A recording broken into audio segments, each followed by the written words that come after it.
Big boss 18 के घर में विवेन डसेना ने लिया है बड़ा डिसीजन, और वो भी बिग बॉस के अगेंस्ट जाकर। विवेन ने कह दिया, अगर मेरे दोस्त अविनाश को शो से निकाला तो पहले मैं निकलूंगा, क्योंकि इस घर में तो हर कोई फिजिकल होता है, तो मेरे दोस्त के ऊपर इतना बड़ा लांछन क्यों। गाइस आपको बता दें, दोस्ती निभा दी है विवेन डसेना ने और ले लिया है बड़ा फैसला। चलिए पूरी बात सुन लीजिए। आपको बता दें, आप लोग देखोगे आज के एपिसोड में एक नया टास्क हुआ था। वो टास्क था रजत दलाल, शिल्पा और चाहत के बीच ये टास्क था टाइम ऑफ गॉड बनने का।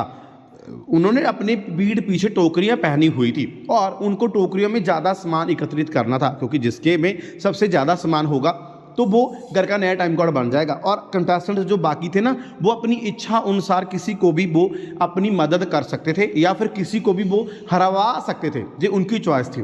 आपको बता दें, इस टास्क में सबसे पहले तो दिग्विजय और अविनाश की काफ़ी तू मैं हो गई, क्योंकि दोनों एक दूसरे के अगेंस्ट थे। जहाँ पर दिग्विजय अविनाश के साथ इस वजह से लड़ पड़ा कि दिग्विजय बोला था कि मैं रजत को टाइम ऑफ गॉड बनाऊंगा, लेकिन तभी वहाँ पर रजत के अगेंस्ट चला गया अविनाश। उसने कहा कि मैं इसको टाइम गॉड बनने दूंगा चाहे कुछ भी हो जाए।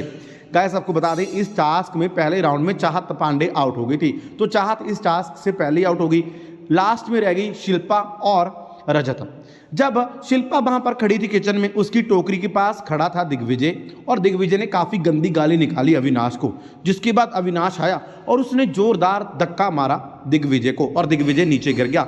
आपको बता दें, इससे पहले दिग्विजय भी फिजिकल हुआ था अविनाश के साथ, उसने भी उसको काफ़ी धक्के मारे थे, इवन के पर्सनली जाकर काफ़ी गंदी गंदी गाली भी दी थी। एक बात तो है, विवेन और अविनाश कभी गाली नहीं देते, चाहे उनको कोई कितनी भी गंदी गाली दे दे, क्योंकि करणवीर, रजत, दिग्विजय अक्सर इन दोनों को गाली देते रहते हैं। आपको बता दें, इसके बाद फिर इस टास्क का एंड हुआ और टास्क के एंड में रजत हार गया और शिल्पा बन गई घर की नई टाइम ऑफ गॉड।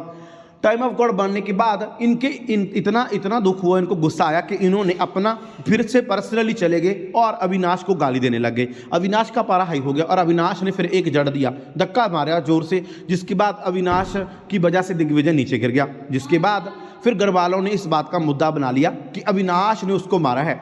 रजत, दिग्विजय और कुछ लोग और मिलकर अविनाश को शो से बाहर करने की कोशिश कर रहे थे। कह रहे थे कि बिग बॉस उसको शो से बाहर करो, वरना हम शो छोड़कर जा रहे हैं। जिसके बाद बिग बॉस ने सभी लोगों को लिविंग एरिया में एकत्रित किया और कहा कि मेरे घर में फिजिकल होना बिल्कुल भी अलाउ नहीं है। अविनाश, तुम फिजिकल हुए तो तुम्हें इसकी सजा तो मिलेगी। लेकिन बिग बॉस की बात को बीच में ही काट दिया और विवेन ने लिया अपने दोस्त का साथ।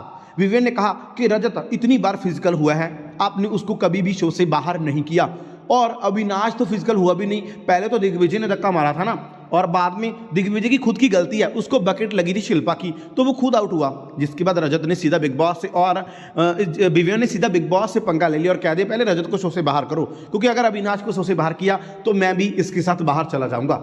जिसके बाद फाइनली बिग बॉस ने अपना डिसीजन बदल लिया और उसने इनको सिर्फ लास्ट वार्निंग दे दी कि आइंदा से फिजिकल कोई भी नहीं होएगा। जिसके बाद रजत और विवेन की काफ़ी गंदी लड़ाई हुई और विवेन का कह दिया रजत ने कि तुम्हारी बैंड में डेफिनेटली बजाऊंगा। लेकिन विवेन और अविनाश ने मिलकर अपनी दोस्ती का एक एग्जाम्पल पैदा किया है कि उनकी दोस्ती है, वो इनकी तरह मतलब ही नहीं है। विवेन ने काफ़ी बड़ा फैसला लिया है। तो गाइस, क्या खुश हो आप कि विवेन और अविनाश की दोस्ती की वजह से बिग बॉस की भी जली पड़ी है?